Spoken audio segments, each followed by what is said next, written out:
我6岁前绝少有机会可以看到一块银元。新年中到九姑母处拜年，姑丈号称巨富，开设典当7家。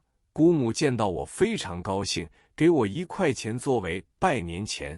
我拿着银元回来，觉得飘飘然已成为有钱人了。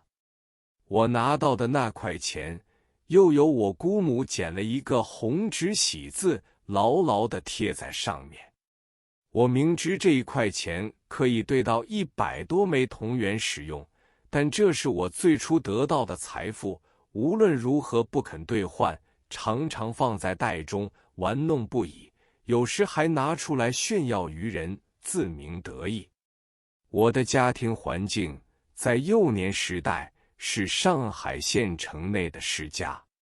我父亲子进恭和了5房弟兄，在县城大东门大街开设一家陈大亨衣庄，一家陈锦章衣庄，又开了陈荣茂、陈大生2家绸缎局。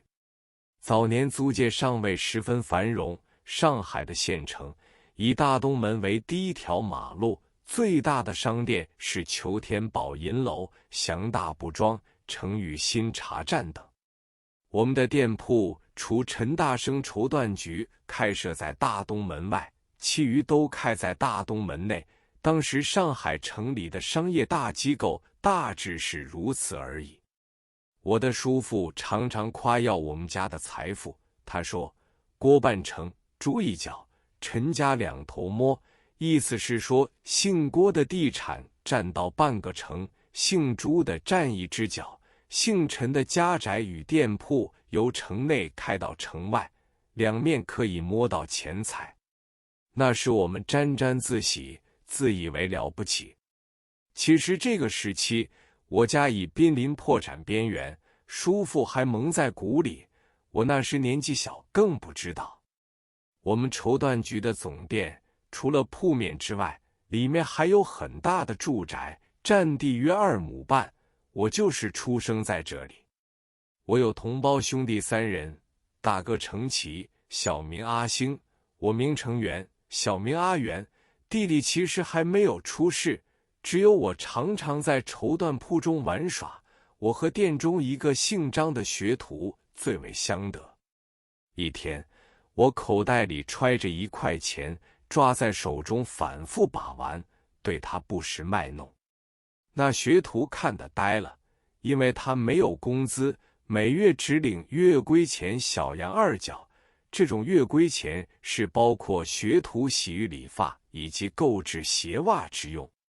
他见了我的1块钱，也拿去放在手中把玩不已。他讲出绸缎铺中薪金最高的掌柜先生，每月的薪水不过8元，普通的职员不过6元、4元，刚满师的学徒每月只有1元。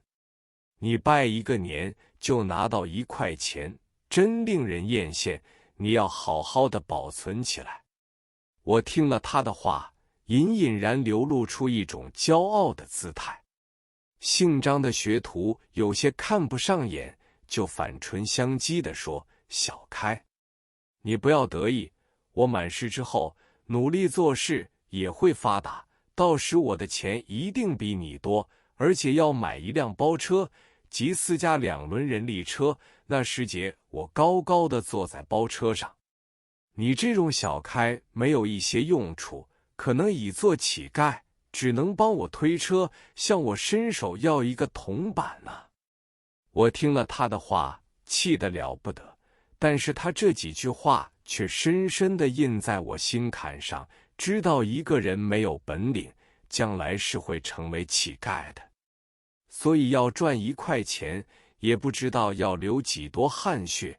所谓汗血铜锭，即是说当时1块钱的来之不易。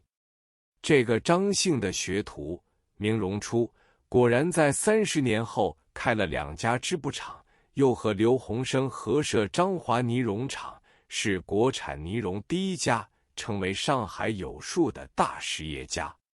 惨遭逆境，幼年失户。民国3年1914，我6岁，南市县城商业日益衰落，裘天宝银楼搬到小东门，我们也跟着在小东门开设了一家很大的绸缎铺。其实这是孤注一掷之计，我家的命运就靠此依着。不料只开了一个短时期，就宣告破产。从前的商业机构最重信用，虽已破产，一切欠债仍要全数还清，只有倒出，没有倒进。所以在还清欠债之后，每一房的家中便一无所有了。从前没有幼稚园，我初时在绪伦公所的学塾中接受私塾教育，请的一位塾师是秀才，月薪12元。继而进大东门育才小学，这家小学开设在王家祠堂中，老师都是知名之士，其中职员有史量才、曹汝霖、黄炎培等。现在留在香港的银行家徐大统兄、知一业巨子朱敬文兄，说起来都和我是先后同学。一天，我从学校中放学回家，见到父亲与母亲都在流泪，说是不久我们就要迁出这个大宅，将来你也不能再在育才读书，因为育才小学每学期学费3元，以后负担不起了。我很天真地说，我还有1块钱，你们拿去用好了。我的父母听了，破涕为笑说，我们尽管穷，不会用你这1块钱的。我家店铺倒闭后，父亲郁郁寡欢，认为来日大难，于是不做老板做伙计，到一家大绸缎铺去当总账房，月薪10元。他觉得环境大非昔比。有一天，他叫着我的小名说，阿元，我带你到一场上去吃大菜，今天姑且作乐一下。上海县城中人称租界为一场，我就跟着父亲搭电车到英租界大马路，进南京东路，边住一下同，在10路口一家很简陋的粤式西餐馆进餐。我记得电车到法租界是收费同元1枚，由法租界进入英租界的电车又是同元1枚，西餐是每客小羊2角。我第一次吃到牛油面包和炸猪排。父亲告诉我，牛油和面包是不要钱的，我就吃了很多，觉得涂了牛油滑润异常，极为可口。吃完之后，父亲又带我到一家时髦戏馆去看戏，每客收同元10枚，儿童是不要钱的。那世界上海南市居民有一种风气，到租界去一定要吃大菜、看戏、坐马车，称为3部曲。我嚷着要坐马车，父亲说马车是私家设备，出租的马车要到跑马厅旁马车行去租，每租半天需花小羊6角，太浪费了。